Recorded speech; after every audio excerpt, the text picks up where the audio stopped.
What's up, everybody? Robbie Gould here, and I am kicking it with former All-American and captain of the Notre Dame Fighting Irish. He's a songbird of his generation and a 2018 first-round draft pick of the San Francisco 49ers, and an awesome teammate of mine, Mike McGlinchey. Thanks for kicking it with me. Hey, thanks for having me, man. I'm excited.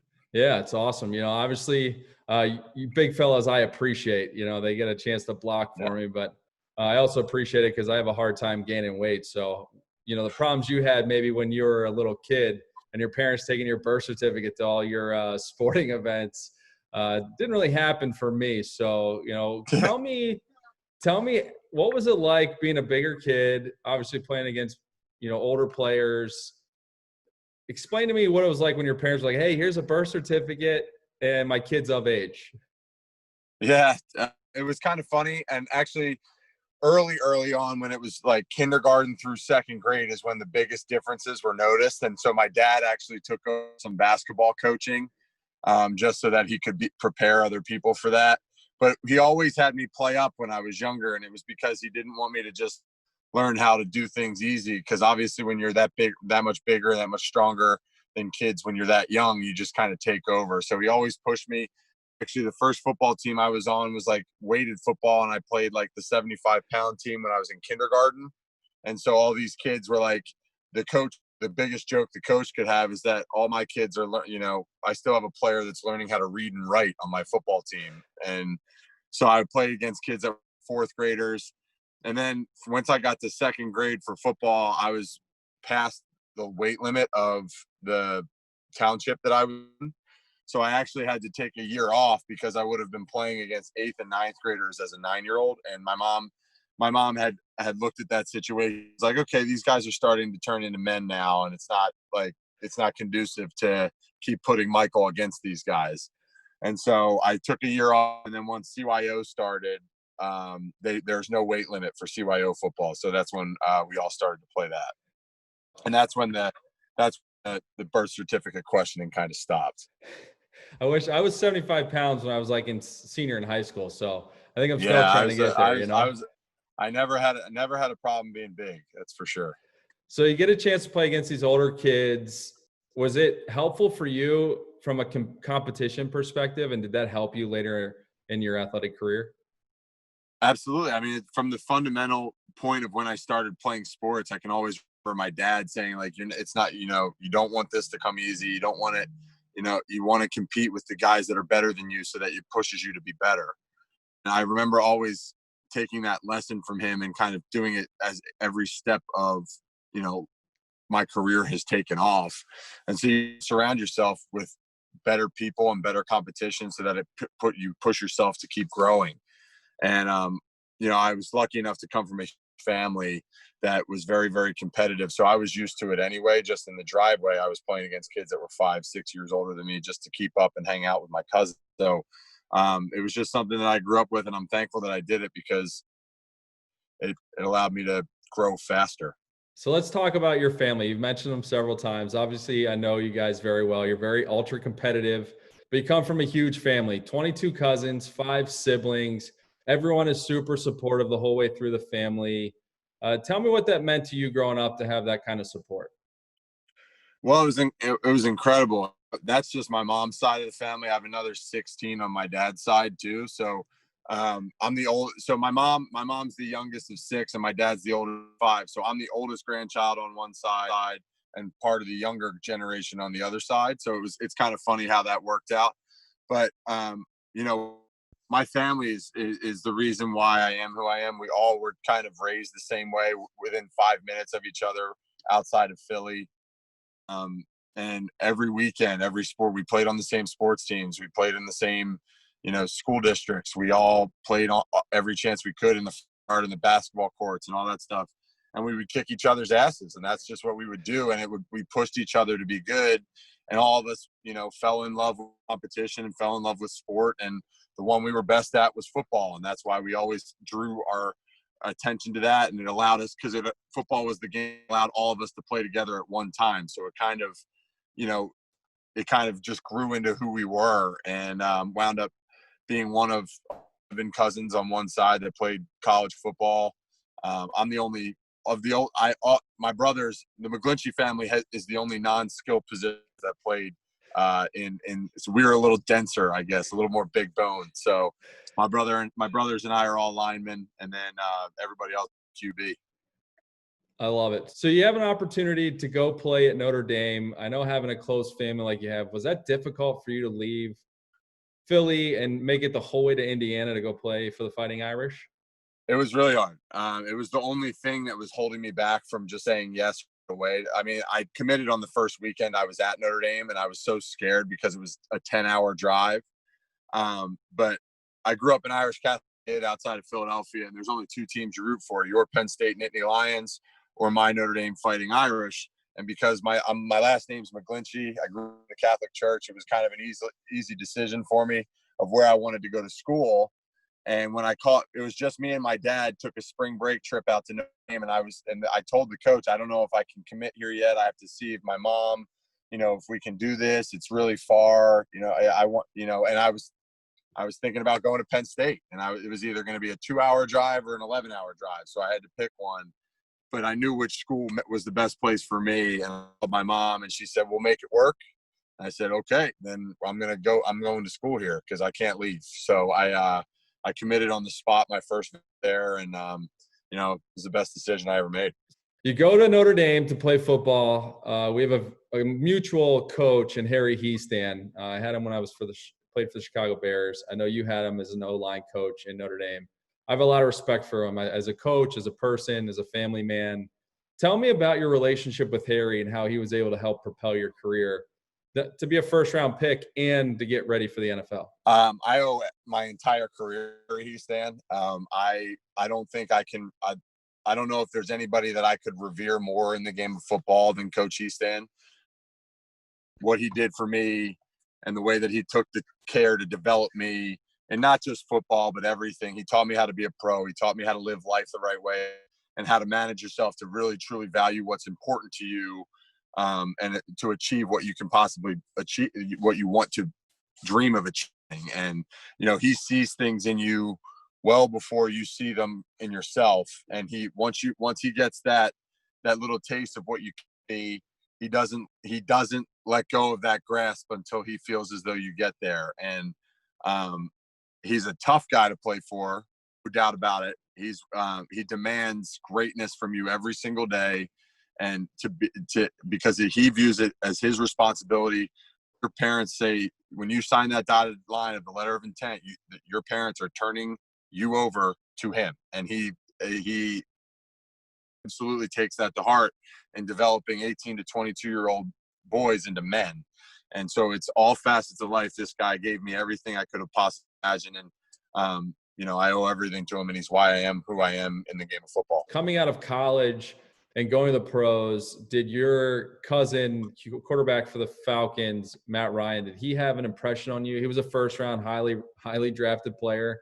Was he giving you any advice to kind of help ease some of that pressure? Yeah, every step of the way, from when I was a high school senior picking colleges to when I was a college senior getting ready for the NFL, Matt was always a phone call away, and he was always somebody that I leaned on. Matt and his family, they obviously had a lot of experience and kind of made a lot of headway for me, and just kind of I already had the blueprint of what to do and the decision I needed to make and how to conduct myself as a pro, because I don't know if there's anybody that does it better than Matt out in that regard. And so he made it a lot easier for me. And obviously Matt played 2 years for Kyle and the staff here. He knew them well. He knew I was coming into a situation, and he was so excited for me. And he said, you guys are going to be good, and you're going to be good fast. And so be ready to, and do your job and work hard, do everything you can to be the best that you can be. Yeah, it's kind of nice to come into a situation where you obviously have some comfort too, having known a player who played in the system, kind of talk through some of those situations. And the quarterback is one of those positions where it's obviously a big position to know every nuance of the offense. So even if it's something you go back and you're talking to him, I'm sure you're kind of picking his brain. Something I'll never forget is your childhood hero growing up was Joe Staley. And when you come into the building for the first time, the entire cafeteria did like a standing ovation. I mean, here's your childhood hero. You grew up wearing his jersey. I mean, what was that like for you? First taste of Joe's personality came out in that day. I had heard, obviously, when you're in the O-line world, everybody's specific, and you get to hear stories from coaches that come back in and out of your career, and so you pick up on things. And I always had about Joe's wild personality, and so I know how I hear, and you also hear the rumors about how rookies are in the NFL and how they get treated and all that kind of stuff. And so he made the entire cafeteria stand up and give me a standing ovation the day I walked in. And I knew that right then that it was going to be a fun relationship because he's going to continue to mess with me the entire time I'm here. But no, I couldn't believe it. The one of the first texts that I got on my phone that I was able to respond to the pics was from Joe. And I remember showing my brother Frank and my mom, because I had told them about, when I switched to number 74 and the Brian Kelly story, this guy, he was tight end, turned into an all-pro, whatever. Yeah, I've obviously followed him very closely, and I get this paragraph of a text, congratulations, welcome to the team, can't wait to get to work with you, excited for everything that we're going to do. And then the off is Joe Staley, and I kind of like had to, and I showed Frank and I showed my mom. I was like, I can't believe this is cool. And obviously, it's just the icing on the cake to one of the coolest nights of your life. So yeah, the first couple interactions with Joe were pretty cool. Yeah, I remember when I was an undrafted free agent, I had to pick between a few teams, and I picked to go to New England. That's who I loved growing up. So I was going into the locker room with like Teddy Bruschi, Corey Dillon, Tom Brady. I mean, these guys are just coming off win their Super Bowl, and I'm kind of the same way. Like, I'm awestruck. Like, oh my God, I can't kind of believe that I'm here. But from there, the very start, I know you guys had kind of the same path, the tight end, playing for Brian Kelly, but he really took you under the wing and said, hey, I'm going to teach him how it is in the National Football League. Tell me what it was like having him as your mentor. Well, it was an honor, man. It was incredible. Just somebody who's done it the right way, the longest time, for such a long time. It was truly an awesome thing to be a part of. And obviously the similar backgrounds that Joe and I had, and the way that we were brought up through the game of football were very similar. We were coached by the same guys. We were, we had very similar personalities and the way that we love the game of football. So it kind of made our similarities just made it so easy to click from the start. And, I was Harry Hiestand was one of the biggest reasons that I was successful from the start, but so was Joe. And, taught me how to, prepare, how to get over some of the mental blocks from a player's perspective of what you have to expect and what you have to, get over, and how many times you have to get being beat in the NFL that you're not necessarily used to getting beat like that. And so he was instrumental in the way that I'm in my mindset, that I, had a blueprint of, all right, this is what it looks like to be the best at what I do. And here's how it's obtained. And here's the way you go about your business. And there was nobody better to learn from than Joe. How do you take that mentorship and teach guys that are come into the building now and have to be that mentor down the road? Well, I think that's always something that Harry preached to us about from when I was a freshman in college. I think it's just an O-lineman's way. I think the best players and the best teammates, especially because it gets harder to do so in the NFL, are the ones that bring their teammates along with them and aren't the ones that shut the door on them. And whether you're competing for the job, I think there's a code about it, especially on the offensive line, that when somebody comes in, you have to help coach, you have to help get them there. And it's a responsibility as a teammate to be the guy that other guys can lean on when you've been around for, I'm going on my third season. We're a very experienced group, thankfully, but it's when guys like School come in, or our new guy Colton McKivitz, it's our job to bring them along with us. I love the fact that you can find out exactly how good your team's going to be based on how tight your O-line group is. And I fully believe that. And, yeah. If those guys are competitive, they're the most loyal group in the building, one of the most hardest working groups. And usually they have the best friendships among the group too. You start off this relationship with Joe as a mentor, and it turns into this incredible friendship. You guys were training together in the off seasons. You guys hang out off the field, obviously, families and whatnot. But tell me how now that you have a friendship with Joe going forward that you can either lean on him now that he's retired, and or what that friendship's going to mean to you later in life? Well, that's the cool thing of what Joe and I have become, is that, the more comfortable we with each other, the closer that we got, and the more accomplished that we got together. It's like one of those things, the more things you go through together, the better you get. And rarely is Joe and I's conversation about football anymore. Obviously he's somebody that I can always lean on and call up for football advice. And he's not going to stay out of football for very long. I don't think he's going to get an itch in some capacity. So he's going to be a guy that keeps up with it and always has it. And, there's lessons to be learned from he's played 13 years, been at the peak of his position, and that, there's countless things to be learned from forever. And then if you're a guy that thinks that you know it all, that's when you start. You have a family history of obviously giving back into the community and being a part of something extremely special. During the My Cause, My Cleats week, you support Autism Speaks. And you go on and say about this initiative that I play for my brother, Jimmy. Tell me what this means to you and why is it so important? Well, Jimmy's the light of my family. He's the reason that we are who we are. He keeps us grounded, gives us perspective. He's everything that who we want to be. He's just the best part of our family. And him being diagnosed with autism it's not something that's to be looked down at. It's not something that's a problem. It just makes him special. And the things that he's done for us, and that, he impacts us in our life. It's just something that's always been important to us since the time that he was diagnosed when he was like 2. And so my mom actually wound up getting back into special education, early intervention, because of the way that people helped our family get Jimmy going and all that. And so it became a passion of ours. And then, the more that I've gotten this platform and been successful throughout football, the more attention I've been able to bring to it. And, the special loved ones that we have are just so important to everybody. I think they're some of the most enlightening and electric people in the world. They're so fun to be around, and there's no way that you can be around them without smiling. And it's so important for me and my family to help those in situations like our families. A big part of the next question that I'm going to talk to you about is exactly that, about, the support and overcoming adversity.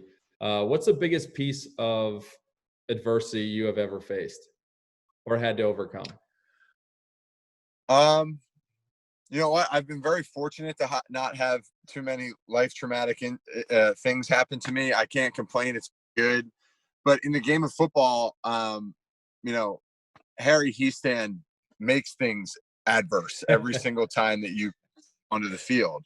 And there's a purpose behind that. And the way that I was coached, obviously the biggest adversity that I ever faced was having to chase this dream.